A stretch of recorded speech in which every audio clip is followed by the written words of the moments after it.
So last night, would you believe I was in Valencia launching my other book? I know. Launching my other book in Spanish, except for, of course, I can't speak a word of Spanish, but that's another matter. It's really nice being at the Valencia Buddhist Centre. And I gave a talk about whatever it was, mindfulness, that's right, which I'm not living out very well this evening, but that's another matter. At the end of the talk, because one of the things I'd said in the talk is and that I keep coming back to, is this question about what Buddhism is. Yeah. Because what we're doing really for this 8 weeks is exploring that question, what Buddhism is. And at the end of it, you might discover, I know what Buddhism is, I've tried to practice it, and tell you what, I'm not interested. Yeah? That would be fine. What I'd really recommend that you do is that you try it, though. You try it out, see what it feels like. At the end, decide whether you want to keep exploring it, or you might want to decide, I don't know, to take up snowboarding or something else, Bit odd time of year, but anyway. So I was saying that, first of all, that Buddhism isn't a religion, because that word has become associated pretty entirely, hasn't it, really, with some kind of supernatural deity. In other words, some kind of supernatural figure that really exists separate to you, to who you can ask for aid from, who intercedes in your life, and so on. The moment I'm reading Milton's Paradise Lost, or rereading Milton's Paradise Lost, and it's trying to justify the ways of God to man. That's Milton's aim, yeah? So religion is pretty much always considered to be something to do with a god or gods. If it's Hinduism, it's more likely to be gods, and so on, yeah? So in that sense, Buddhism is definitely not a religion. There is no supernatural, self-existing force like God or gods, yeah? Neither is Buddhism a philosophy, at least in the Western sense.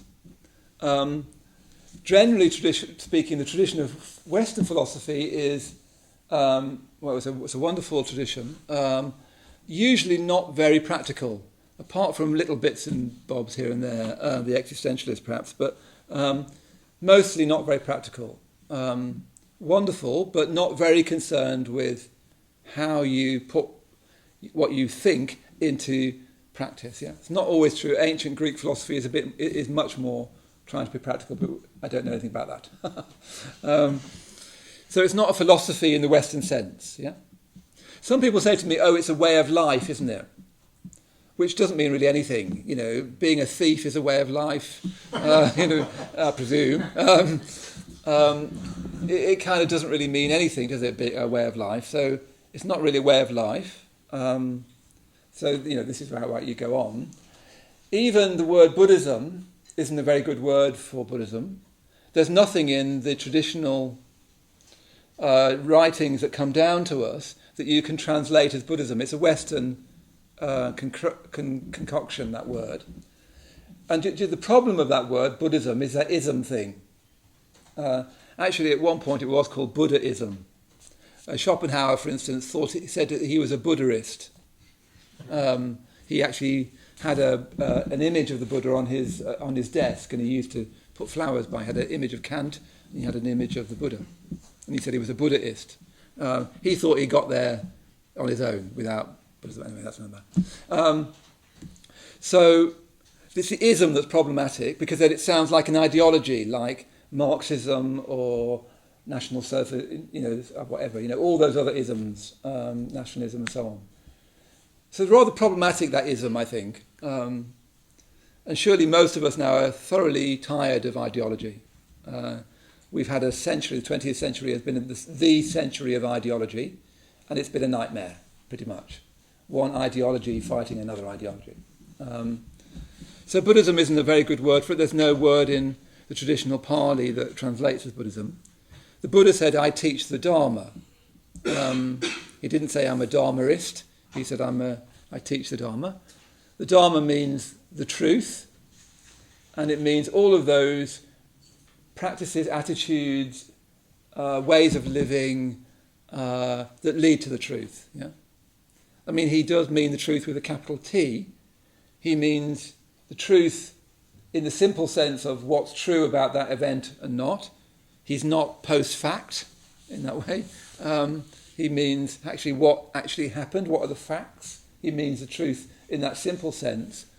But he also means the truth in a deeply metaphysical sense, which I might touch on tonight, or I will touch on as we go along. So really, Buddhism doesn't fit into any of our categories, including Buddhism. Yeah?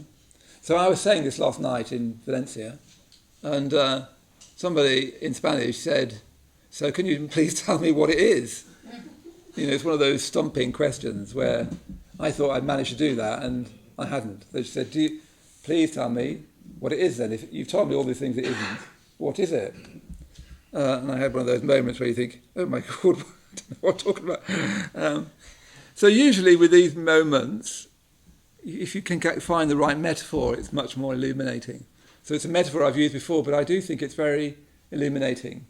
So you could say that what we mean by Buddhism, unfortunate word, is all of those teachings, practices, attitudes that lead us to fulfilling our potential, our human potential. Yeah. Interestingly, I also said last night that Buddhism is neither religious or secular. If anything, I'm at the moment more anti-secular than I'm anti-religion, although that could change tomorrow, knowing me, depending what happens. So what Buddhism is a path to fulfilling your human potential. Yeah.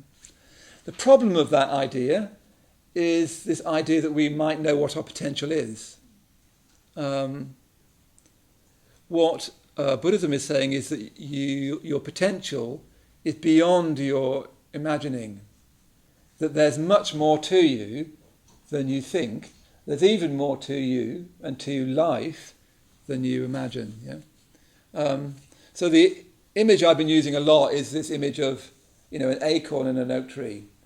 If you think of yourself as an acorn, as human beings as an acorn, if someone said to you, "What is your potential?" If you went to an interview and they said, "What do you think your potential is as an acorn?"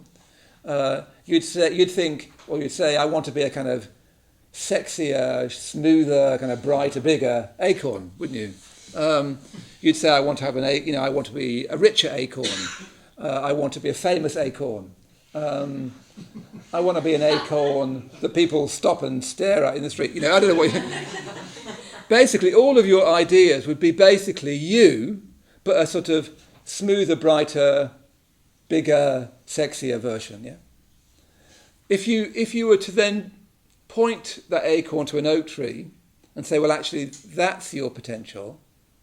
You're this size and you've got this humongous." It's lovely coming back to England today and on the train seeing the oak trees and seeing the hawthorn coming out and the English pastoral, which of course I grew up in. These huge oak trees, when you see them in a field alone, when they're allowed to really spread. If you could say to an acorn, "That's your potential," actually it would be quite, if anything, quite frightening. I mean, you just think, no way. I'm like this smooth, shiny kind of small thing. Weirdly, the most positive, it becomes very threatening. One of the threatening things about Buddhism is that you're much, much better than you think you are, and that life has got much, much more in it than you think. That's actually weirdly threatening. We'd all much rather just be an acorn, especially first thing in the morning. We're an acorn with a duvet over it. But you literally would say, "No way, I am definitely not an oak tree," wouldn't you? You say, "That is just so not me. That's like a huge, you've got like branches stuff and like green stuff everywhere. That is like so not me." So that's exactly analogous to a Buddhist vision of what being human means, is that our potential is like that. You could not, from the point of view of an acorn, imagine that we have that potential. And that potential, weirdly, is both exhilarating and a bit frightening, and a bit. There's much more going on than you realise, and the potential of your life and of my life is much grander than you imagined. Yeah. So what we mean by Buddhism is anything that moves us from an acorn towards an oak tree. Yeah. And to move from an acorn to an oak tree, you need all kinds of conditions, don't you? One of the reasons why retreats are so good is you just basically get better soil conditions. There's better rain, there's more sunshine, you grow quicker, yeah, in those better conditions. If it's very arid, if there's no rain, if it's all very stony, if everything around you is very hard and unpleasant, you can grow, but it's much slower. Yeah. So that's what we're trying to do. And you see how the word Buddhism can actually kind of weirdly hypnotize you into something that it's not. That's what it is. It's a journey from your acornness, my acornness, into an oak tree, with all the majesty that implies, the beauty that. Apparently, oak trees, for instance, they are the tree that holds the most life. I think the amount of life forms, insects and so on, that live from oak trees or on oak trees is humongously bigger than other trees. So that's what we're trying to do, yeah? And that's what this figure represents. He represents the oak tree version of us, yeah? So sometimes you see Buddhists bowing to this figure, and we light candles to this figure, and we put flowers in front of that figure, and that's because this represents the oak tree. Yeah? Don't worry about the symbolism, whether it attracts you or not. That's what it means. But you see how you can't imagine that. No way can you imagine that. All we can usually imagine is more of an acorn. It's only when your meditations go deeper, it's only when you're on retreat, it's only at your best moments that you suddenly start to experience your potential. I mean, I remember this very early on when I got involved here. I mean, I couldn't meditate for toffee. I used to cycle from my squat in Brixton, which was like living in an open-plan fridge. Every you enter, it's like a fridge. I remember having a bath and trying to, get the water as high as possible, and all the bit above was really freezing. Anyway, just this as a sympathy vote. I used to cycle here, and as soon as I sat to meditate, I'd immediately fall asleep, and then I'd have a cup of tea, I'd come back, fall asleep again, and then cycle back to Brixton again. Went really well. So I didn't get anything from meditation at first. I got a lot from my first retreat. But I remember friendship is a very big part of this journey. It's not all about meditation by any means. It couldn't be, because you're never going to be meditating 24/7. So it has to be about your whole life. And I remember going with a friend into town, coming back on the number 8 bus, which stops just here. Used to stop a bit further up. And I remember sitting on the number 8 bus on the top deck, just chatting to him. And, taking a while to get back. We'd come from West London, and it was probably this time of year, getting a bit dark. And as we got to just down the road here, suddenly started having this sort of strange feeling, which I'd never had before. And gradually, as I sat there, not saying anything, I started to feel overwhelming love for this friend of mine, completely non-erotic love, like an overwhelmingly strong feeling of love that I'd never felt before. I couldn't imagine myself feeling. So it's those kind of experiences that suggest how much there is to you. Another thing for me was many years ago when I was in my early 20s, the first time I took LSD. Actually, the only time I took it. So this is not an encouragement for you to all go off and get a tab. You don't need my encouragement anyway, do you? Let's face it, come on. But I remember the first time this time I took it, I was in Cornwall, and I remember there was a little blotting paper thing, isn't it? With everyone says, I don't know, I've never heard of it. With Donald Duck on it, I think. And I remember just having this incredible experience of the natural world. And everyone talks about it, and it's so boring when people talk about their drug experiences. Almost as boring as when people talk about their dreams. Anyway, don't let people do it. I had this incredible experience. And again, you know that LSD, what it does, it triggers something in the brain. It doesn't cause it. It allows those experiences. I don't think it's a path. I think because what I noticed is the experience closed when the drug wore off, and I couldn't access it because I hadn't got there. It's like a smash and grab raid, if you see what I mean. I hadn't actually got there with using my mind. But all of those experiences give you a sense, if you attend to them, that this being human runs much, much deeper than you could imagine.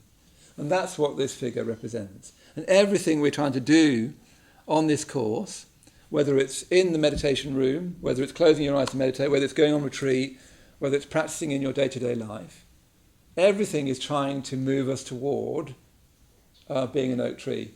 And that's going to be an incremental thing.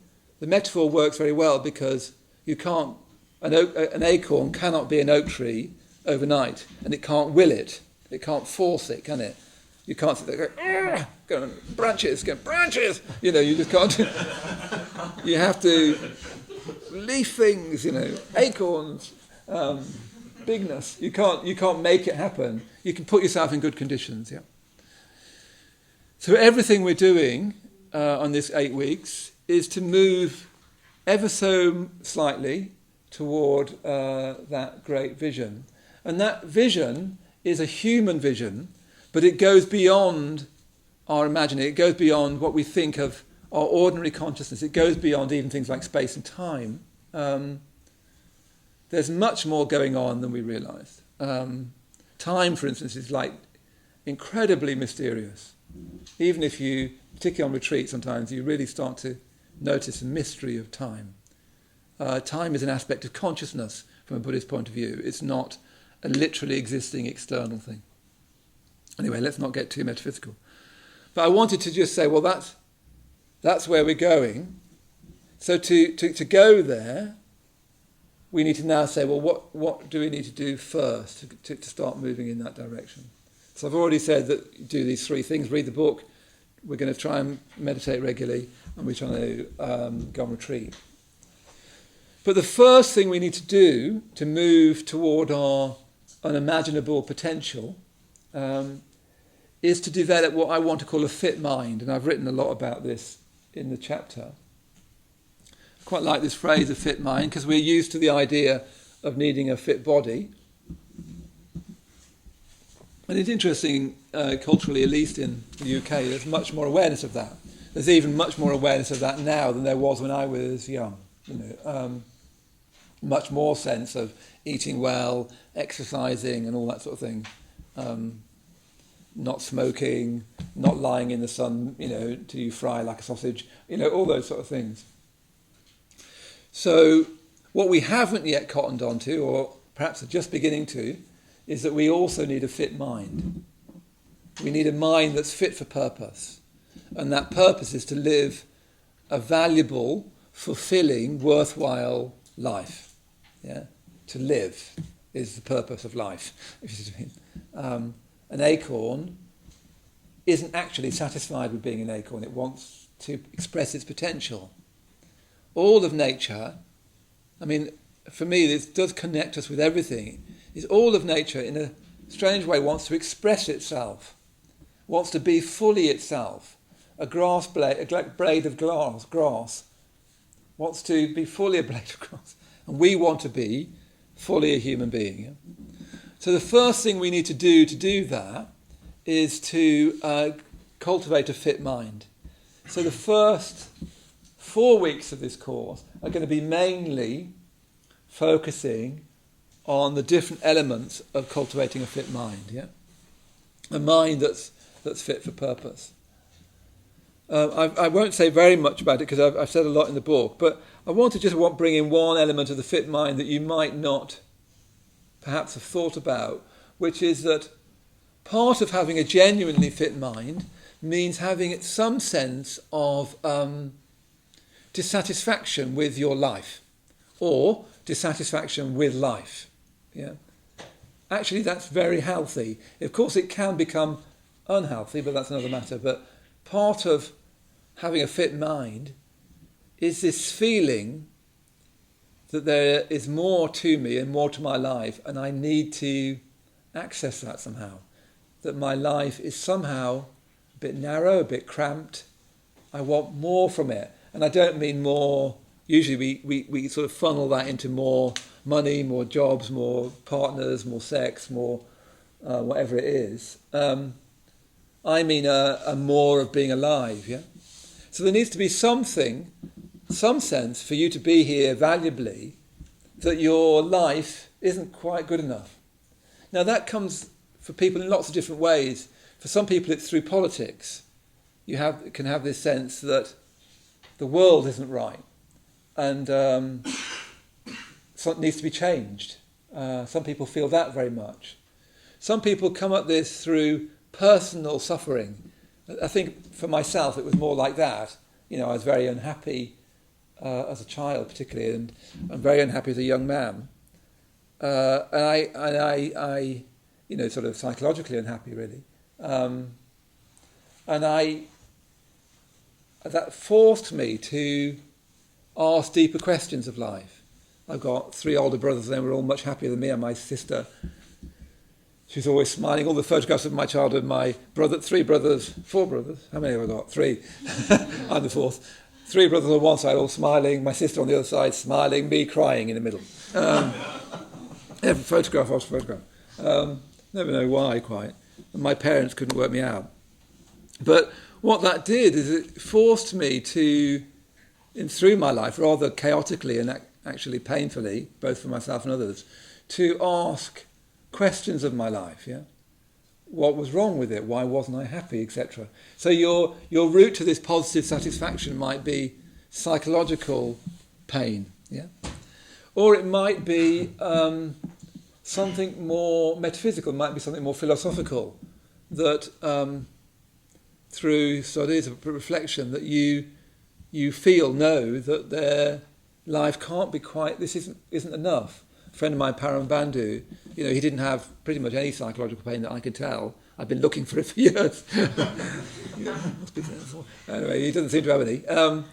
But he felt very keenly that, you know, he was a doctor, he was, you know, doing well, and he was thinking, this just can't be enough. I can't just be, you know, going from being a doctor to then being a cult consultant and and then I retire and that's it. There must be a bigger purpose to life. So part of having this fit mind needs to be some sort of positive dissatisfaction.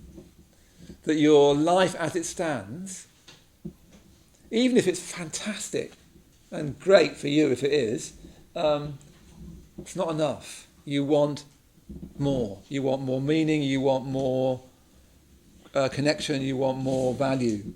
Yeah. Now, the main practice that I want to start us with, as is the first element of the fit mind, is cultivating what I've been calling integration, wholeness. Yeah. So that's, for these first 2 weeks, that's what we're going to be mainly working on, and we're not going to be able to achieve this probably for 2 weeks.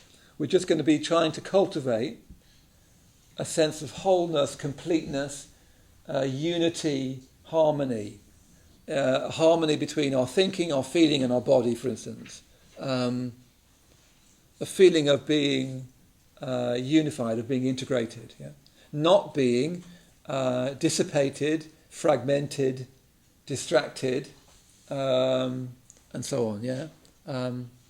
So much of the time, that's what we are, aren't we? We're like a broken thing. We're fragmented. Our mind is all over the place. There isn't any unity to our experience. One moment we're like this, the next we're like that. We believe this one day, then we believe that the next. With this group of friends, we're sweary and da-da-da. With this group of friends, we're terribly devout and holy, or whatever it is. You know, we find ourselves being different people for different friends, so that when you have a birthday party, you feel a bit nervous because how is my kind of intellectual friends going to get on with my boozy friends, or whatever it is, you know. Different people at different times, yeah? A different ethics for different people sometimes. So what we're trying to do, first of all, is discover in ourselves a kind of unity. So I want to suggest something you do in meditation and one or two things you do out of meditation as a way of starting to cultivate this fit mind. And the first element of this fit mind is integration, psychophysical integration, which sounds a bit posh, but probably be better to just call it wholeness. Yeah, wholeness, where we feel whole and unified, not fragmented, dispersed, distracted. Yeah, because when we're fragmented, dispersed, and distracted, all our energies are just running off in different directions, competing with each other. So we don't have much energy then. And one of the things we're trying to do as we move towards being an oak tree is liberate our energy. So much of our energy is just frittered away on Facebook, actually, looking at pictures of cats, or somebody's baby, or snow. And as soon as it snows, Facebook, all you need to do is look at Facebook. It's everywhere. You don't need to look out the window. You've got snow everywhere. Yeah. Anyway. So when it comes to meditation, so what I want to suggest, my first practice was what I want to call a breathing space, and I want you to do these 3 times a day, and I'll explain it in a minute, but I'll give you the kind of rationale first. The first symptom of our dissipation, of our fragmentation, is that our mind is all over the place. It's not that we think, is it? It's just that we're prey to thoughts, almost. Our mind is all over the place. We're a million miles away and so on. The Buddhist word for this is prapuncture, a very important Buddhist word, prapuncture. It means mental proliferation. It literally means spreading out. So your mind spreads out, my mind spreads out, thinks about this, thinks about that.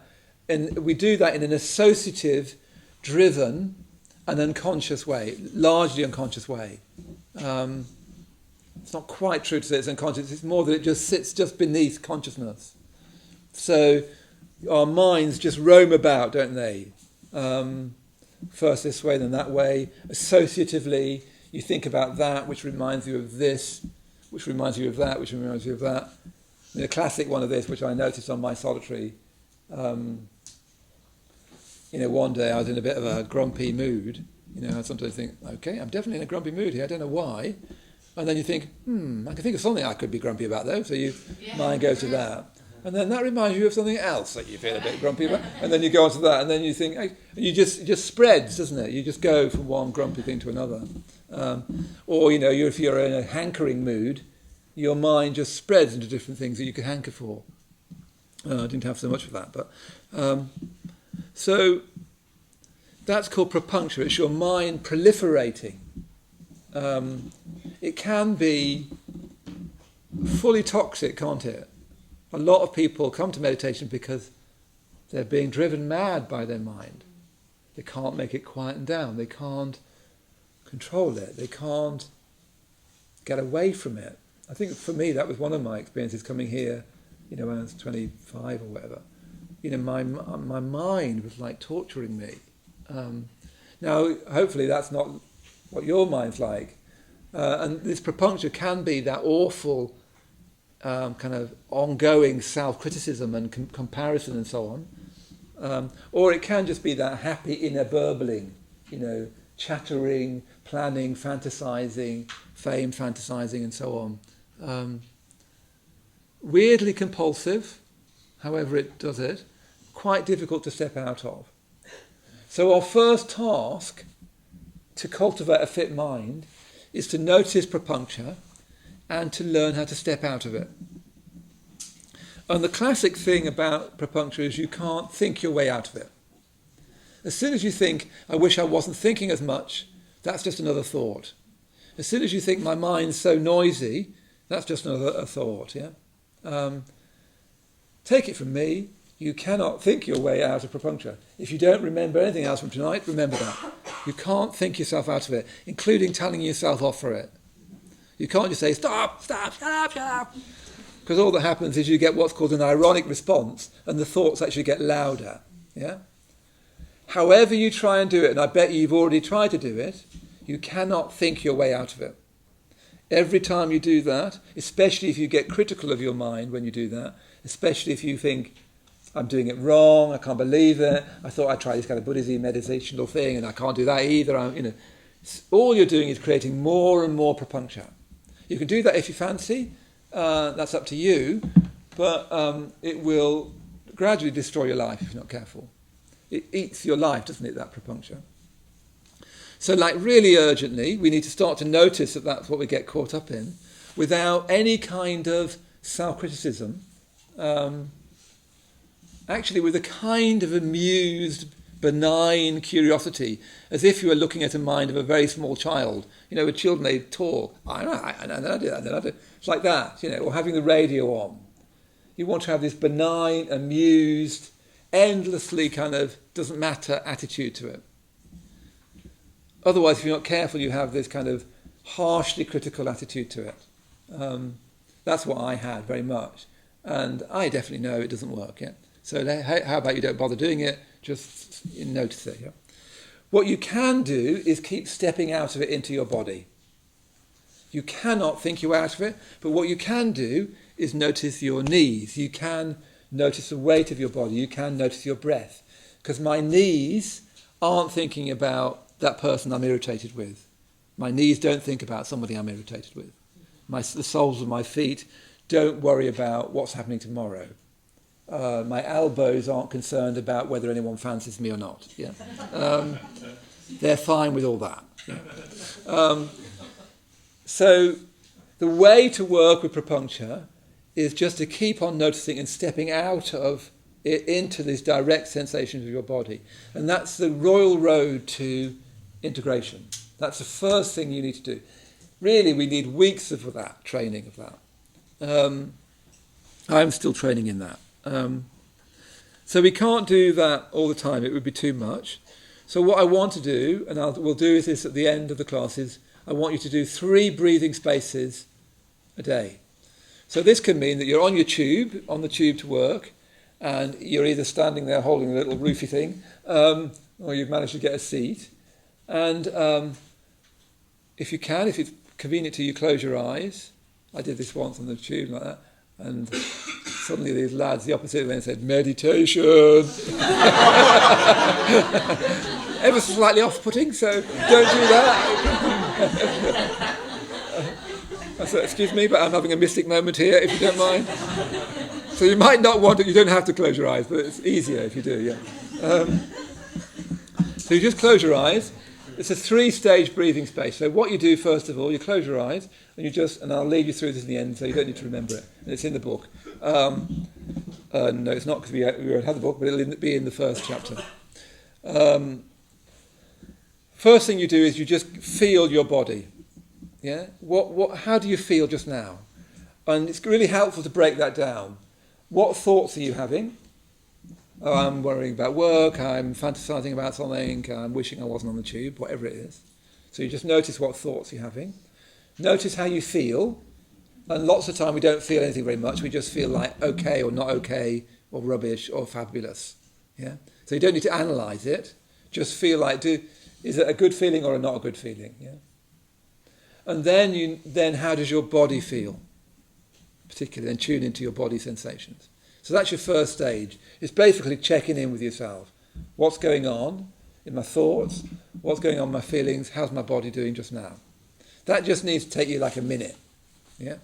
This is like a pre-meditation thing, really, because I'm not going to be asking you to meditate yet. If you are meditating, great, but at the moment I'm just asking you to do this. After you've done that for a minute, just see if you can tune into your breath. Tune into just a few breaths. Yeah. Because your breath gathers your awareness. Yeah, gathers your awareness. Just tune into a few breaths, and then perhaps for a minute, and then for your last minute, just extend your awareness from your breath to include more and more of your body.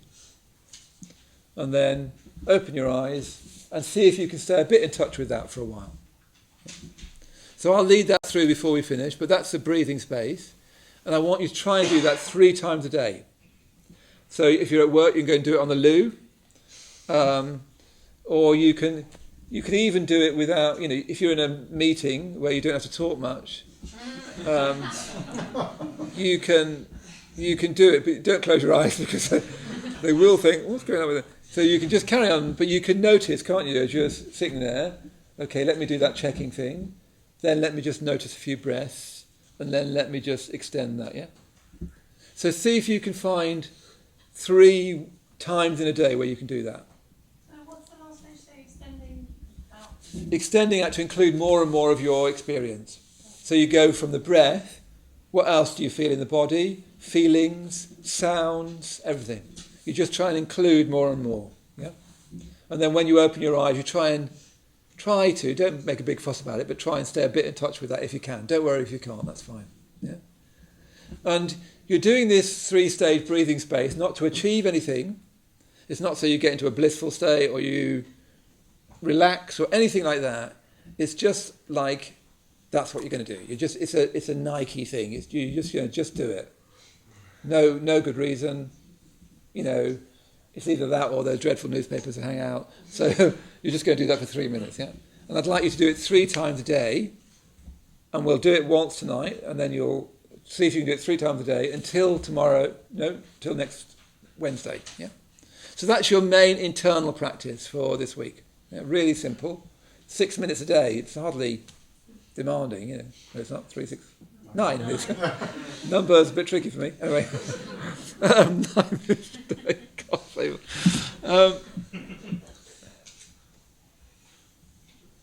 So if that's the internal practice of cultivating integration, the external practice is simplifying your life. Yeah? So I want you this week to see if you can do something that simplifies your life. One of the reasons we're so fragmented, distracted, stressed, broken up, as it were, is that we're trying to do millions of different things. We're watching breakfast television, eating breakfast, having a bit of a conversation with someone, checking our phone and all that kind of stuff. Never before has so many things impinge on us. So how could you, in a simple way, for the next week, simplify your life? So my suggestions are, one thing you could do is reduce input. Like recent research shows that nowadays we've now got to the point where we're spending more time looking at screens than sleeping. So a simple way of reducing input is reducing your screen time. I'd really recommend reducing your screen time. Actually, quite difficult to do, isn't it? Because you always think, like the screen is now our vortex for everything, isn't it? Everything. You think, I could read a book, I could do that meditation thing, or I could watch a YouTube clip. Almost any, like watch that one with the panda eating a lolly. It's great, actually. Or yet more ones about cats falling off tables and like that. So see if you can think of a way of sensibly reducing your screen time. So a classic one is turning it off half an hour before you go to bed. It's really, really clear that if you are on the screen until you go to bed, it disrupts your sleep patterns because of the light from the screen. Actually, I find that a really tough discipline to do that. It's the weakest time. When you're tired, you've had a day at work, you're looking for pleasure, probably, and the screen is also your route to all pleasure, it seems. And I'll allow you to imagine the various routes you might take. So weirdly difficult. It's the new fridge, isn't it? It used to be, before you went to bed, you ended up staring into the fridge, thinking, there must be... So, that sort of looking at the fridge, and you look at the toast, you think, should I have toast, jam, cereals, But the new fridge, the endless fridge, is the screen, isn't it? There must be something in there that's nice. So see if you can turn it off half an hour before. Or some people turn it on the computer on the first thing, don't they? You wake up and boom, that awful classic sound that we'll all die to if we're not careful. Boom, you turn your screen on. So could you delay that? Could you not look at your emails on your phone until you get to work? I don't know. Find a way of simplifying it, reducing your input. If you watch breakfast television and do the screen, can you cut down one down? Yeah. What about reading books on the tablet? Yeah, that's a much better version than hopping from one thing to another. I find that pleasurable. Pleasurable, yeah, nothing wrong with pleasure. Yeah. See what you need to do that simplifies things, that reduces input. Another thing you could do, which is in a different way, is do something you've been putting off this week. Lots of stuff, one of the reasons we get stressed is that we put things off. I know people who habitually, chronically put things off. And it makes you really unhappy because you feel the weight of all these things. I mean, a classic sign, for instance, of depression is putting things off. Not opening your post is a classic one. And it weighs on you, doesn't it? And it causes an unfit mind. So that might be something you do, yeah? You do something you've been putting off. Do that thing that you've been putting off for ages. I don't know, tidy your desk or tidy your face, your screen or whatever it is.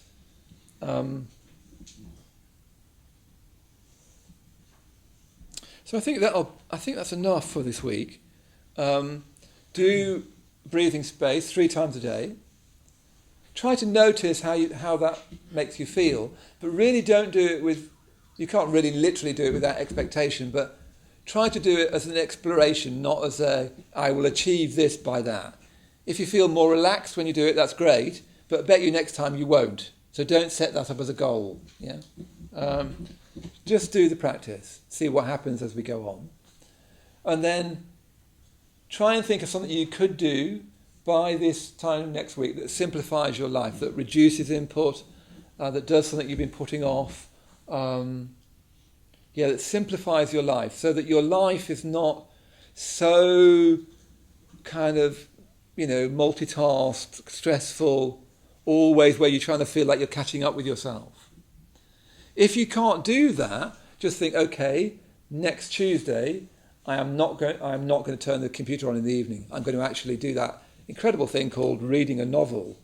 I'm just going to sit there with a cup of tea and read for the evening. Or I'm just going to sometimes I just lie on my floor, listen to some music and then just lie there.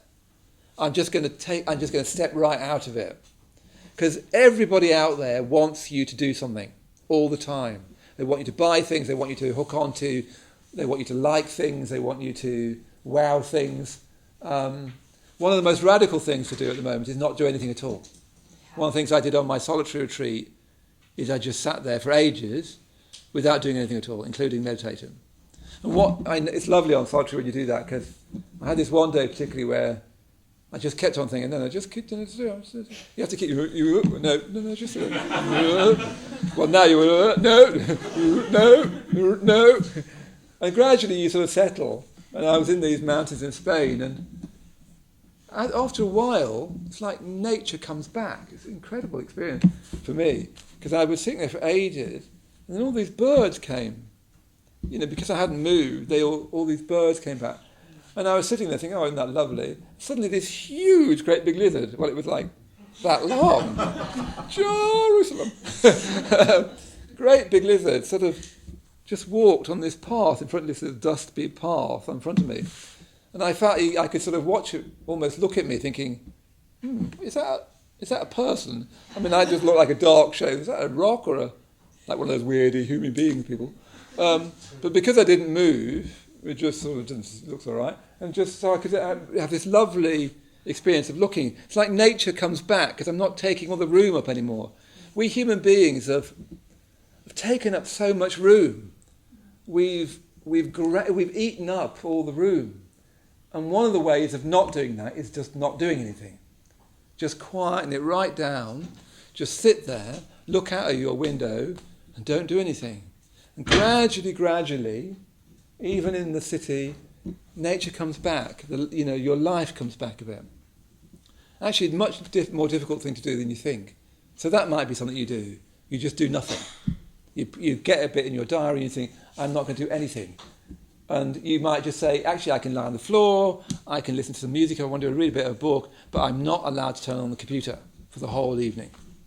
That's it, I'm not doing it. And I'm having my phone off. They do go off, by the way, phones. I don't know whether you press the thing at the top and they turn off, yeah.